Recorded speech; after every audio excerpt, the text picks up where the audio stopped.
बिस्मिल्लाहिर्रहमानिर्रहीम अस्सलामु अलैकुम वरहमतुल्लाहि वबरकातुहू। नाज़रीन, आप देख रहे हैं दुनिया मेरे आगे यूट्यूब चैनल और मैं हूं गुलाम नबी मदनी। आज 6 जुलाई 2021 है और आज दिन है मंगल का। नाज़रीन, इस वीडियो के अंदर अफ़गानिस्तान के अंदर जो ईरान और भारत का रोल है वो आपके सामने रखेंगे कि ईरान और भारत अब अफ़गानिस्तान के अंदर अशरफ गनी की हुकूमत को बचाने के लिए एक नया खेल खेल रहे हैं। रूस से राब्ते शुरू कर दिए गए हैं और अशरफ गनी के लोगों का दौरा ईरान सामने आया है। तो ईरान और भारत अफ़गानिस्तान में क्या रोल प्ले करेंगे और पाकिस्तान अफ़गानिस्तान के अंदर क्या पॉजिटिव रोल प्ले कर रहा है ये आपको बताएंगे। और कुछ दीगर खबरें हैं अफ़गानिस्तान से मुताल्लिक, वो भी इस वीडियो में आपके सामने रखेंगे। इसके अलावा इस वीडियो के अंदर पाकिस्तान से मुताल्लिक कुछ ताज़ा खबरें हैं। बलूचिस्तान के अंदर दहशत गर्दों के ख़िलाफ़ ऑपरेशन का एक बड़ा वाक़या सामने आया है, एक बड़ी रिपोर्ट है, वो भी आपको बताएंगे। जनरल बाजवा ने बलूचिस्तान से मुताल्लिक एक ताज़ा स्टेटमेंट दी है, वो भी आपको बताएंगे। और सबसे अहम आपको जो अफ़गान रेफ्यूजीज़ का मामला है पाकिस्तान के अंदर आने के लिए, ये भी आपके सामने रखेंगे कि पाकिस्तान इसके लिए क्या तैयारी कर रहा है।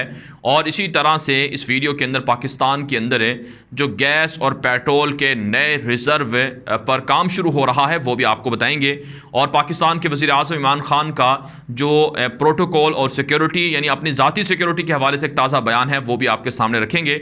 लेकिन आगे बढ़ने से पहले, इन तमाम खबरों को शुरू करने से पहले आपसे गुजारिश है कि अगर आपने अभी तक हमारे ट्विटर अकाउंट गुलाम नबी मदनी को फॉलो नहीं कर रखा उसे फॉलो कर लें और साथ साथ इस वीडियो को लाइक किया करें, दोस्तों के साथ शेयर किया करें और अपनी राय कमेंट के ज़रिए से लाजमी हम तक पहुँचाया करें। तो नाज़रीन, बात कर लेते हैं सबसे पहले अफ़गानिस्तान के अंदर भारत के नेगेटिव रोल की। आप जानते हैं भारत ने अफ़गानिस्तान के अंदर अरबों डॉलर की इन्वेस्टमेंट की थी और अफ़गानिस्तान के अंदर अशरफ गनी की हुकूमत को फंडिंग की, जासूसों का नेटवर्क और जाल बिछाया।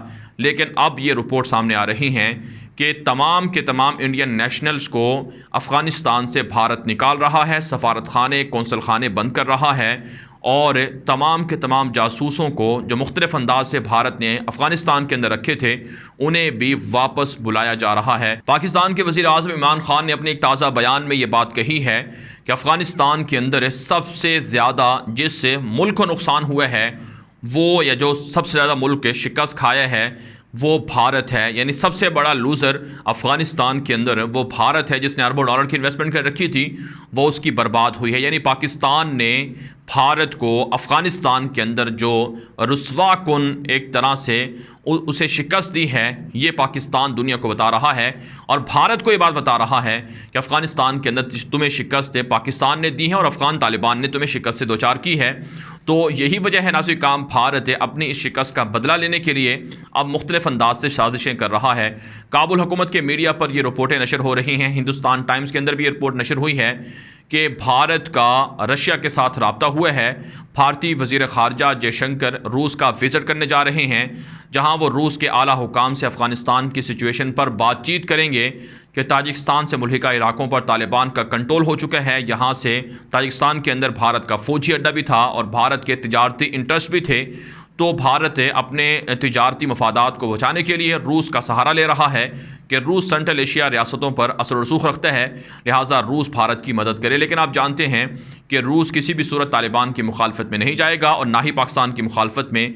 भारत के साथ रूस के ताल्लुकात इतने ज़्यादा अच्छे नहीं हैं जितने कि पाकिस्तान के साथ हैं, क्योंकि पाकिस्तान के मुस्तकबिल को, फ्यूचर को रूस जान चुका है कि अब इस खित्ते का जो बादशाह है, किंग है, वो पाकिस्तान है और पाकिस्तान के साथ चाइना है और इसी तरह से चाइना के इत्तेहाद में रूस का होना ज़रूरी है मगरबी रियासतों के ख़िलाफ़ या मगरबी ताकतों के ख़िलाफ़। तो लिहाजा ये जो दौरे की ख़बरें हैं कि भारत के वज़ीर ख़ारजा जयशंकर रूस जा रहे हैं, कोई बड़ी अचीवमेंट हो जाएगी, कोई बड़ा फ़ायदा हो जाएगा भारत को अफ़गानिस्तान के अंदर, ये महज बातें हैं और ये महज एक तरह से दावे हैं। हकीकतन इनमें कुछ फ़ायदा भारत को नहीं होगा।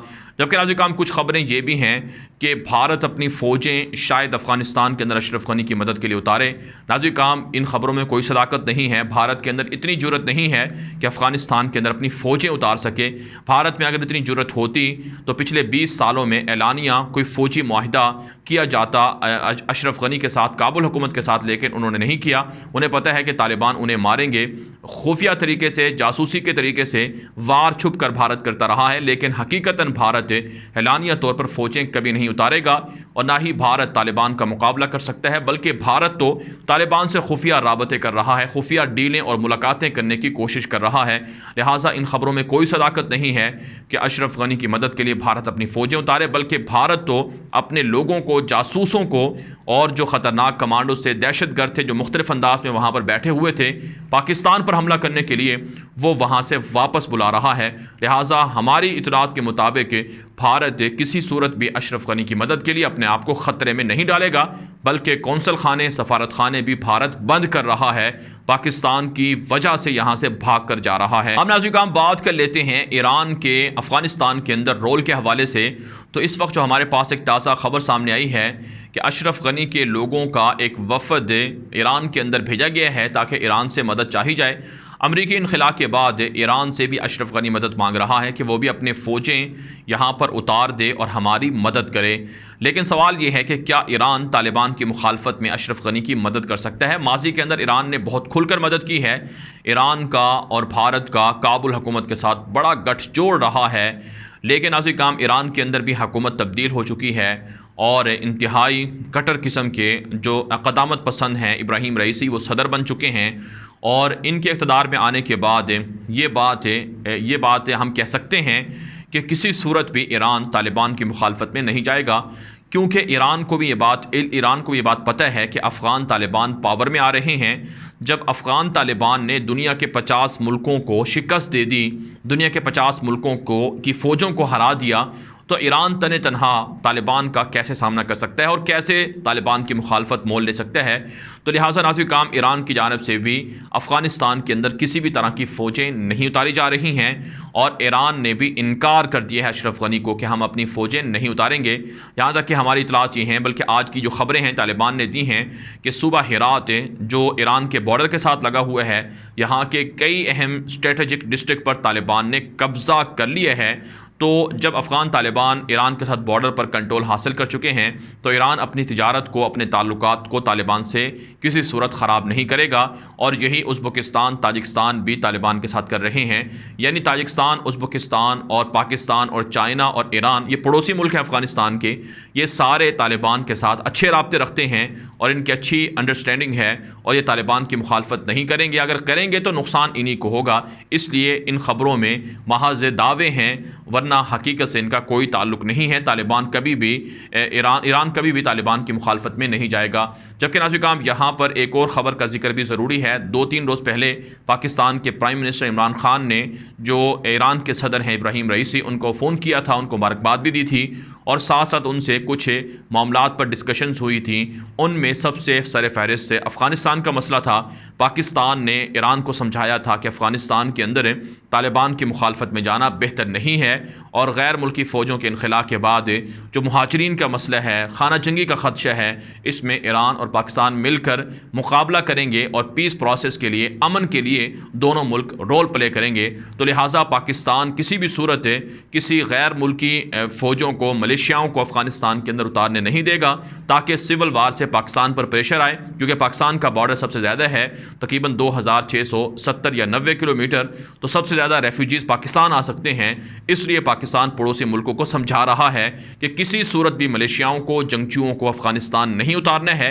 इससे नुकसान पाकिस्तान को होगा और पाकिस्तान के इंटरेस्ट मुतासिर होंगे। लेकिन नाज़रीन काम एक ख़बर ये भी सामने आई है, पाकिस्तान के जो इंफॉर्मेशन मिनिस्टर हैं फवाद चौधरी, उन्होंने एक बयान दिया है कि पाकिस्तान अफ़गानिस्तान से मुल्हिका इलाकों में कैंप लगाने पर गौर कर रहा है, क्योंकि पाकिस्तान को तवक्को है कि शायद अफ़गानिस्तान के अंदर हालात ख़राब हों तो उसके बाद जो मुहाजिरीन का रेला है वो पाकिस्तान आएगा, तो कैंपों तक महदूद रखा जाएगा रेफ्यूजीज़ को, ताकि वो पूरे पाकिस्तान के अंदर ना फैलें, जिसकी वजह से अमन व अमान का मसला हो सकता है। तो उनके लिए रेफ्यूजी कैंप भी पाकिस्तान लगा रहा है।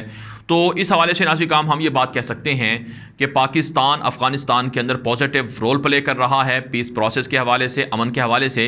पाकिस्तान का यही किरदार अशरफ गनी जैसी हुकूमत को पसंद नहीं है और वो पाकिस्तान को बुरा भला भी कहते हैं, पाकिस्तान पर इल्ज़ामात भी लगाते हैं, यहाँ तक कि पाकिस्तान को कहते हैं कि वो तालिबान की मदद कर रहे हैं और पाकिस्तान की आर्मी मदद कर रही है और ISI मदद कर रही है, जिसकी वजह से काबुल फ़ौजों को शिकस्त हो रही है। हालांकि पाकिस्तान बराह रास्त अफ़गानिस्तान के अंदर है या बिलवास्ता किसी भी तरह से अफ़गानिस्तान के अंदर तालिबान के साथ लड़ाई नहीं कर रहा है, लेकिन बहरहाल पाकिस्तान के अपने इंटरेस्ट हैं। मुख्तलिफ अंदाज से पाकिस्तान अपने मफादात को प्रोटेक्ट करता है, अपनी सरहदों को प्रोटेक्ट कर रहा है। इसी हवाले से नाज़रीन काम पाकिस्तान के आर्मी चीफ जनरल कमर बाजवा का एक ताज़ा बयान भी आज सामने आया है, जो बुनियादी तौर पर उन्होंने बलूचिस्तान नेशनल कॉन्फ्रेंस की जो 7वीं कॉन्फ्रेंस हुई है उसके शुरका से खिताब के दौरान कही है कि पाकिस्तान की फोर्सेज दुश्मनों को शिकस्त देने के लिए हर वक्त अलर्ट है, चुकन्नी है। लिहाजा दुश्मन ये न समझे कि बलूचिस्तान के अंदर कार्रवाइयाँ कर सकते हैं, यानी भारत जासूसी करके दहशतगर्दों के ज़रिए से बलूचिस्तान के अमन को ख़राब कर सकता है। यानी पाकिस्तान की फोर्सेस पाक अफ़गान बॉर्डर पर बलूचिस्तान के अंदर हाई अलर्ट है और दुश्मनों के मुकाबला करने के लिए हर वक्त तैयार है। नाज़रीन काम इसी हवाले से खबर सामने आई है कि आज बलूचिस्तान के अंदर पाकिस्तान के खुफिया इदारों ने, जिसमें CTD भी शामिल है, उन्होंने एक बड़ा ऑपरेशन किया है। 5 दहशतगर्दों को हलाक कर दिए हैं जो बदअमनी फैलाने के लिए बलूचिस्तान के अंदर दहशतगर्दाना कार्रवाई का इरादा रखते थे। तो अफगानिस्तान से पाकिस्तान पर जो हमले हैं उनके खिलाफ काउंटर हो रहा है, उनके खिलाफ एक्शन हो रहा है, ऑपरेशन हो रहा है और दुश्मनों को शिकस्त हो रही है। पाकिस्तान के वज़ीर आज़म ने कल एक बयान में यह कहा था कि बलूचिस्तान के अंदर जो अलहदगी पसंद हैं अगर वो हथियार डाल दे तो उनसे मुज़ाकरात हो सकते हैं, उनसे बातचीत हो सकती है, लेकिन रियासत की रिट को चैलेंज करने वालों को माफ़ी नहीं मिलेगी, उनके साथ सख्ती से निपटा जाएगा। और यही जनरल बाजवा ने अपने बयान के अंदर ये बात कही है। जबकि नाज़रीन काम कुछ खबरें अब पाकिस्तान के अंदर तरक्की के हवाले से अच्छी सामने आ रही हैं। इनमें एक खबर तो ये सामने आई है कि पाकिस्तान के अंदर मज़ीद गैस और पेट्रोल के नए ज़खायर की तलाश के लिए जापान के साथ मुआहिदे हो रहे हैं और जापान पाकिस्तान के अंदर भारी इन्वेस्टमेंट करके पाकिस्तान के अंदर जो 900 अरब बैरल से भी ज़ायद के ज़खायर हैं उनको निकालेगा और इससे पाकिस्तान की इकॉनमी को फ़ायदा होगा। माजी की हुक्मरानों ने अपने मफादात के लिए ये गैस और पेट्रोल के ज़खायर को तलाश नहीं किया और ना ही इनसे अवाम को मुस्तफ़ीद होने दिया, बल्कि आलमी ताकतों से पैसे लेकर मफादात की खातिर इन चीज़ों को पसे पुश डाला। लेकिन अब मौजूदा हुकूमत ये रिज़र्व्स दरियाफ्त कर रही है और इन पर काम कर रही है ताकि मुल्क को फ़ायदा हो, अवाम को फ़ायदा हो। ये एक अच्छी बात है। जबकि नाज़रीन काम यहाँ पर एक और इंतहाई अहम खबर का जिक्र भी ज़रूरी है जो पाकिस्तान के वज़ीर आज़म इमरान खान ने आज अपने ट्वीट के अंदर दी है। वज़ीर आज़म पाकिस्तान ने कहा है कि अवाम के टैक्सों को, अवाम के पैसे को, अवाम के खून पसीने की कमाई को बचाने के लिए और उन्हें ज़ाया होने से रोकने के लिए उनकी एक तजवीज़ है जो काबीना के सामने रखी जाएगी कि वज़ीर आज़म इमरान खान के जो प्राइवेट जो उनके टूर होते हैं, जो उनके निजी दौरे होते हैं, निजी महफ़िलों के अंदर जो उनकी शिरकत होती है, इस मौके पर वो अपनी सिक्योरिटी को भी कम कर दें और प्रोटोकॉल भी ख़त्म कर दें और जो वफाकी वज़रा हैं उनके साथ भी इसी तरह का मामला हो, यानी उनका भी प्रोटोकॉल ना हो और ना ही उनकी इतनी इजाफी सिक्योरिटी हो कि जिसकी वजह से अखराजात ज़्यादा आएँ और प्राइवेट जो निजी उनकी महफ़िलें होती हैं, दौरे होते हैं या उनके अपने काम होते हैं, उनके लिए अवाम का पैसा इस्तेमाल हो। तो पाकिस्तान के वज़ीर आज़म इमरान खान की इस तजवीज़ पर अवाम जो उनसे मोहब्बत करती है वो काफ़ी तशवीश में मुब्तला हुए हैं। उन्होंने कहा है कि वज़ीर आज़म पाकिस्तान, आपने जब से एब्सोल्युटली नॉट कहा है अमेरिका को, आपकी सिक्योरिटी एक रिस्क बन चुकी है और आपको अपनी सिक्योरिटी में इजाफा करना चाहिए क्योंकि दुश्मन आपके ज़्यादा हो चुके हैं। पाकिस्तान का आपने जिस दलेराना अंदाज से मौक़िफ़ पेश किया है दुनिया के सामने, शायद इससे पहले कोई हुक्मरान भी ऐसा कर सकता, लेकिन ऐसा कभी नहीं हुआ। तो आपको एब्सोल्युटली नॉट कहने के बाद सिक्योरिटी का मसला हो सकता है, लिहाजा आप सिक्योरिटी पर कंप्रोमाइज़ ना करें। चंद लाख बचाने की खातिर आप अपनी जान को एक तरह से दुश्मनों के उस पर ना छोड़ें, लिहाजा आप अपनी सिक्योरिटी बढ़ाएं। ये पाकिस्तान की अवाम ट्विटर पर मुतालबा कर रही है। तो पाकिस्तान के वज़ीर आज़म चाहते हैं कि अवाम और गरीब में फ़र्क ना रहे, अवाम और गरीब एक तरह रहें, लेकिन बहरहाल काम दुश्मन बहुत ज़्यादा हैं। जब हुक्मरान कोई बड़े फ़ैसले करता है तो उनकी दुश्मनी में इजाफा होता है। बाकी ज़िंदगी मौत अल्लाह ताला के हाथ में होती है, लेकिन बहरहाल एहतियात करनी भी ज़रूरी है। तो इसलिए अवाम का यही मुतालबा है कि वज़ीर आज़म पाकिस्तान को ज़ाती सिक्योरिटी पर कंप्रोमाइज़ नहीं करना चाहिए, अलबत्ता प्रोटोकॉल के अंदर किसी न किसी तरह से नरमी हो सकती है। तो ये आज की बड़ी डेवलपमेंट थी जो आपके सामने रखी हैं। नाज़रीन काम तमाम इस हवाले से अपनी राय आप हम तक ज़रूर पहुँचाया करें, और इसके लिए आप कॉमेंट का सहारा ले सकते हैं।